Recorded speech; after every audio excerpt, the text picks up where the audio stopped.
Hello dear students, welcome to my YouTube channel Sky Sir Chemistry.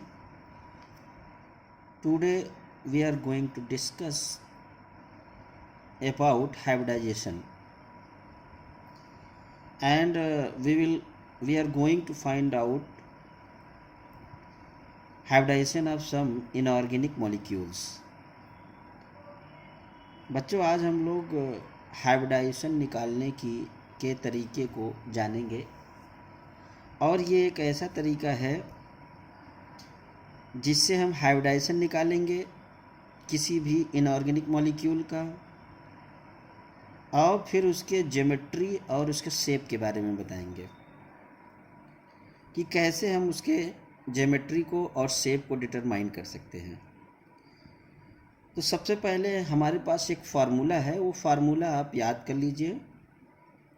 उस फार्मूले के base पे आप जिस भी कंपाउंड को कहेंगे इनऑर्गेनिक कंपाउंड का हाइब्रिडाइजेशन निकाल लेंगे हम और साथ ही साथ हम उसका ये पता लगा लेंगे कि इसका शेप क्या होगा। तो हमारे पास एक फार्मूला है, आप लोग ध्यान से देखिएगा। वो फार्मूला क्या है? A is equal to valence electron, VE for valence electron plus mono atomic atom या monovalent atom. Monovalent atom, mono atomic नहीं कह सकते उसको, monovalent atom minus cation plus anion ये हमारे पास एक फार्मूला है। Valence electron plus monovalent atom minus cation plus anion divided by, इन सब को डिवाइड कर देंगे 2 से। बस एक फार्मूला आप याद रखिए ये वाला, इससे हम सारे क्वेश्चंस को सॉल्व कर लेंगे।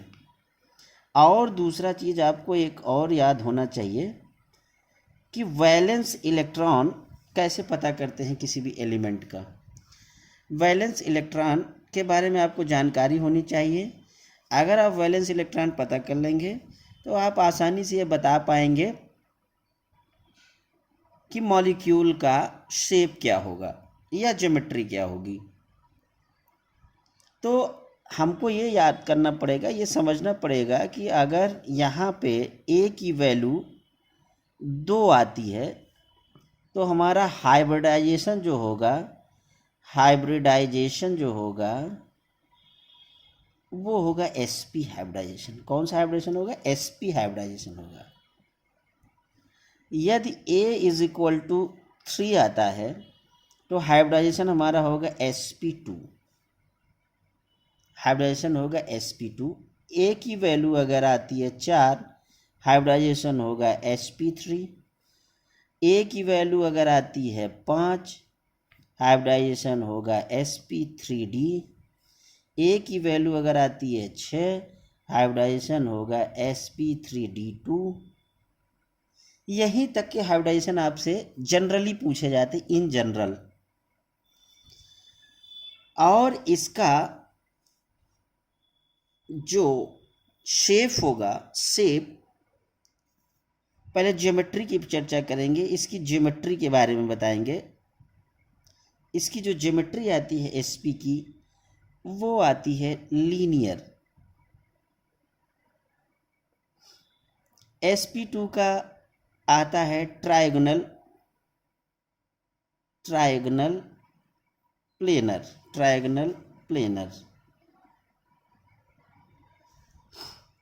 sp3 का आता है टेट्राहेड्रल। sp3 का आता है ट्राइगोनल बाईपिरामिडल। sp3d2 का आता है ऑक्टाहेड्रल।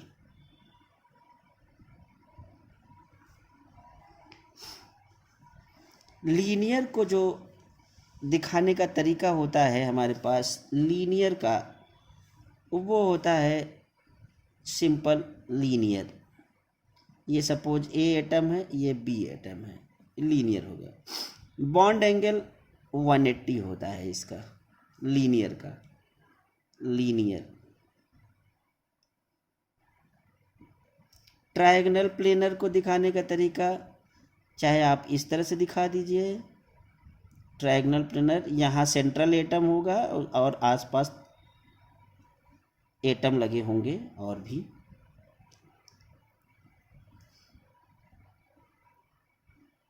इसी तरीके से टेट्राहेड्रल को दिखाने का तरीका ये हो गया trigonal planar, trigonal planar. Tetrahedral को दिखाने का तरीका इस तरीके से आप दिखा सकते हैं टेट्राहेड्रल। यहाँ पे बॉन्ड एंगल 120 होगा,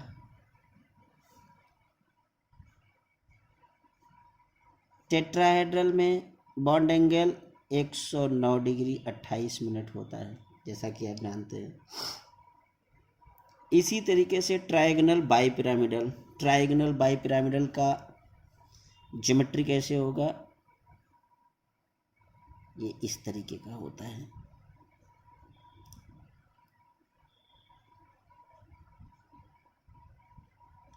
यहाँ से ट्रायगोनल बाईपिरामिडल, इसका एंगल कितना होगा, 90 डिग्री।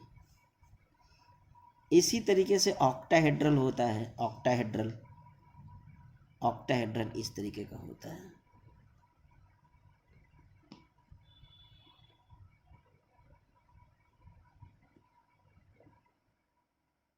यहाँ पे कोई सेंट्रल एटम होगा, ऑक्टाहेड्रल। अब बच्चों हम यहाँ से एग्जाम्पल के थ्रू कुछ क्वेश्चंस को सॉल्व करते हैं और जानने की कोशिश करेंगे कि हाइब्रिडाइजेशन कितना आएगा, क्या आएगा। अगर हम बात करते हैं, इफ सपोज हमारे पास एक मॉलिक्यूल है, उसका नाम CO2 है, इसका हाइब्रिडाइजेशन हमें पता करना है। अब हमारे पास फॉर्मूला है A = valence electron plus monovalent atom minus cation plus anion. Cation का मतलब अगर मॉलिक्यूल के ऊपर कोई प्लस चार्ज होगा, एनायन का मतलब उसके ऊपर नेगेटिव चार्ज होगा, तो उसको हम प्लस माइनस करेंगे। अभी आगे एग्जाम्पल के थ्रू हम इसको समझने का प्रयास करते हैं, कोशिश करते हैं कि कैसे हम इसको सॉल्व करते हैं। और हमने एग्जाम्पल अपना लिया है CO2। हमको पहले ये पता करना पड़ेगा कि इस मॉलिक्यूल में जो सेंट्रल एटम होता है वो कौन सा होगा, और उसी का हमको वैलेंस इलेक्ट्रॉन निकालना पड़ेगा। सेंट्रल एटम हमारे पास इन जनरल सेंट्रल एटम वो होगा जिसका नंबर सबसे कम होगा और जो लीस्ट इलेक्ट्रोनेगेटिव होगा। जैसे यहाँ पे कार्बन और ऑक्सीजन की इलेक्ट्रोनेगेटिविटी जब देखेंगे तो कार्बन लेस इलेक्ट्रोनेगेटिव एटम है और ऑक्सीजन मोर इलेक्ट्रोनेगेटिव एटम है। तो इसमें जो हमारा कार्बन होगा वो एक्ट करेगा सेंट्रल एटम की तरह, सेंट्रल एटम की तरह ये एक्ट करेगा। और इसमें जो वैलेंस इलेक्ट्रॉन होता है, इसमें जो वैलेंस इलेक्ट्रॉन होता है, अगर इसका हम कॉन्फ़िगरेशन लिखते हैं 1s2 2s2 2p4, क्योंकि इसका एटॉमिक नंबर 6 होता है, कार्बन का एटॉमिक नंबर 6 होता है, तो 1s2 2s2 2p2 हो जाएगा यहाँ पे। और हमें पता है कि जो सबसे लास्ट में ये लिखा होता है ये प्रिंसिपल क्वांटम नंबर होता है। तो इन दोनों में जितने इलेक्ट्रॉन होंगे, यानी अगर इसको हम इस तरह से KLM के रूप में लिखें तो K तो हमारा फर्स्ट पीरियड का हो गया, फर्स्ट पीरियड कंसिडर कर सकते हैं इसको, यानी इसकी वैल्यू कितनी है 1। इन दोनों को मिला के 2 है, इसका मतलब हमारे पास वैलेंस सेल कितनी है, valence shell, sorry valence shell यहाँ पे 2 हो जाएगा। इसका मतलब यहाँ पे कितने इलेक्ट्रॉन होंगे, 2s और 2p में 2 और 2 4, टोटल 4 इलेक्ट्रॉन होंगे, यानी वैलेंस इलेक्ट्रॉन कितने आ गए हमारे पास, 4। अब हम लोग अपने फार्मूले में इसको रखेंगे। ए इज कोई मोनो वैलेंट एटम है नहीं, क्योंकि oxygen is a divalent atom, oxygen is a divalent atom, divalent atom. तो जब मोनोवैलेंट एटम नहीं है तो हमको कंसीडर ही नहीं करना है इसको, तो हम इस फार्मूले में रख के देखते हैं। वैलेंस इलेक्ट्रॉन कितना हो गया, 4 प्लस मोनोवैलेंट एटम कोई नहीं है, कोई चार्ज कैटायन नहीं है, कोई चार्ज एनायन नहीं है, डिवाइडेड बाई 2, 4 डिवाइडेड बाई 2, ए की वैल्यू आ जाती है आपके पास, जो ए की वैल्यू हमारे पास आती है वो ए की वैल्यू है 2। और हमने बताया था जब ए की वैल्यू 2 अगर आती है, ए की वैल्यू अगर 2 आती है तो आप अभी मैंने बताया था आपको, जब ए की वैल्यू 2 आएगी तो हाइब्रिडाइजेशन होगा हमारा sp, और ज्योमेट्री हमारी होगी लीनियर, ज्योमेट्री हमारी होगी लीनियर, शेप भी हमारा होगा लीनियर। तो इस केस में CO2 के केस में हम जब देखते हैं तो हमारा हाइब्रिडाइजेशन आता है 2 इज इक्वल टू sp लिखेंगे, और sp का मतलब होता है लीनियर, यानी हमारा मॉलिक्यूल कैसा होगा बच्चों, लीनियर मॉलिक्यूल होगा। अब हम लोग दूसरा एग्जाम्पल लेते हैं, इसी के थ्रू सॉल्व करने की कोशिश करेंगे। एक एग्जाम्पल ऐसा लेते हैं जो कैटायन या एनायन के फॉर्म में होगा। फॉर एग्जाम्पल CO3 2-, हमने फिर बताया सेंट्रल एटम कार्बन होगा क्योंकि ये लीस्ट इलेक्ट्रोनेगेटिव एटम है। फिर यहाँ पे वही फार्मूला अप्लाई करेंगे, वैलेंस इलेक्ट्रॉन सेंट्रल एटम का valence electron plus monovalent atom minus cation plus anion divided by 2। यहाँ पे रखेंगे वैलेंस इलेक्ट्रॉन कार्बन का 4 होता है क्योंकि कॉन्फ़िगरेशन 2 4, यानी 4 इलेक्ट्रॉन इसके वैलेंस शेल में है, तो 4 इलेक्ट्रॉन यहाँ रख देंगे। मोनोवैलेंट एटम कोई नहीं है, 0 रखेंगे। कैटायन कोई नहीं है, 0 रखेंगे।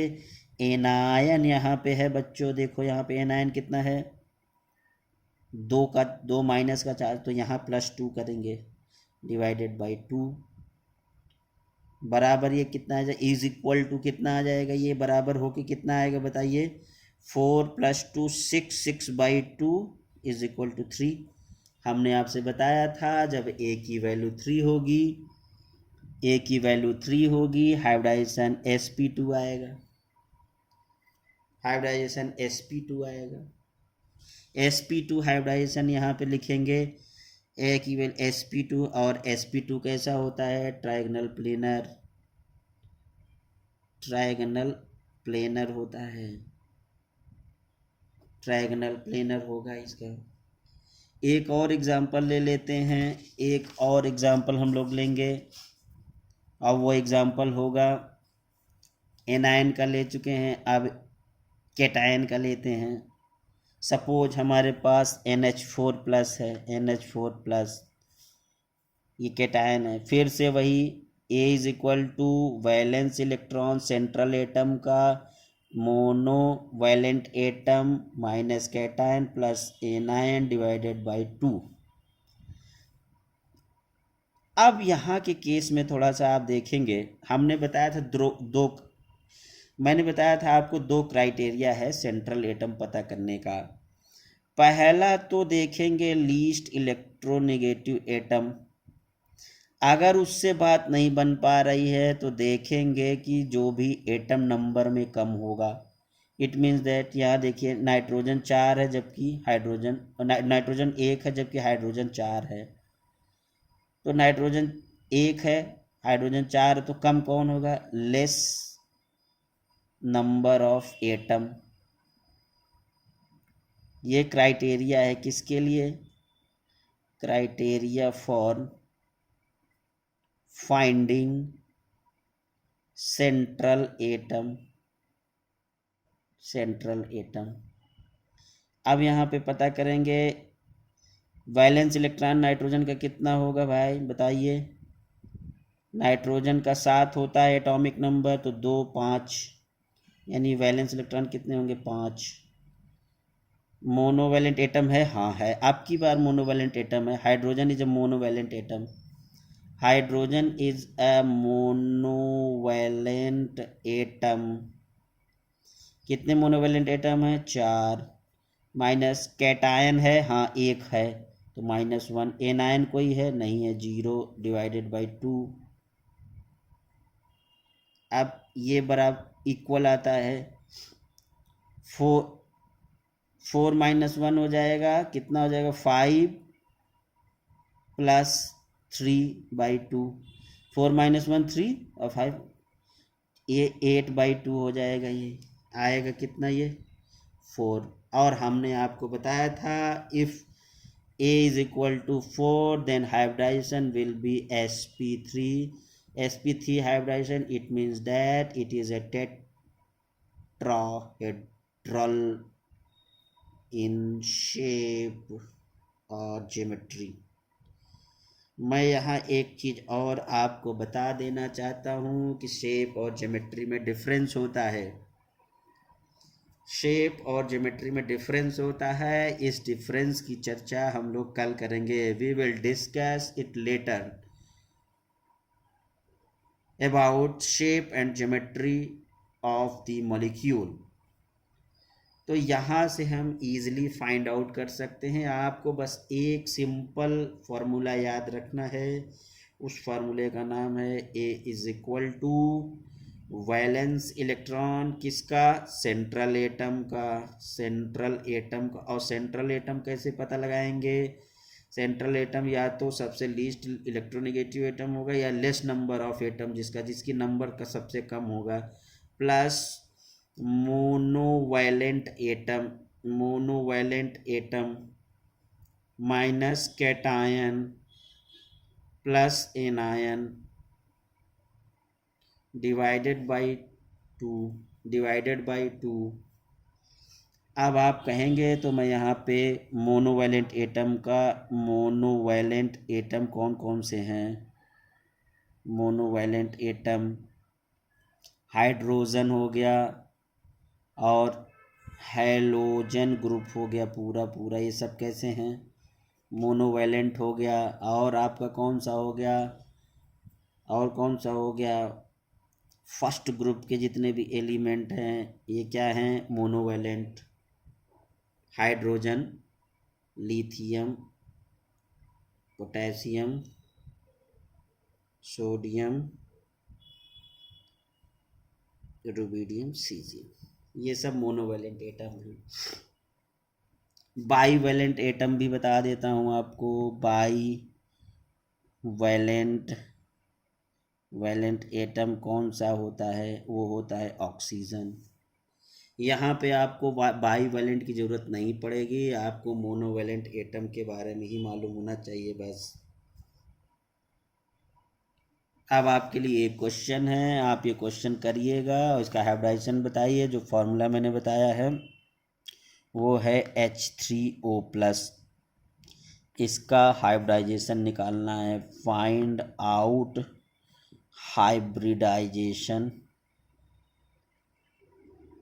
And geometry and shape of molecule. Video कैसा लगा। अगर वीडियो अच्छा लगा हो तो इसको लाइक शेयर और सब्सक्राइब करें और ज़्यादा से ज़्यादा लोगों को इसको शेयर करें। Thank you very much. Thank you.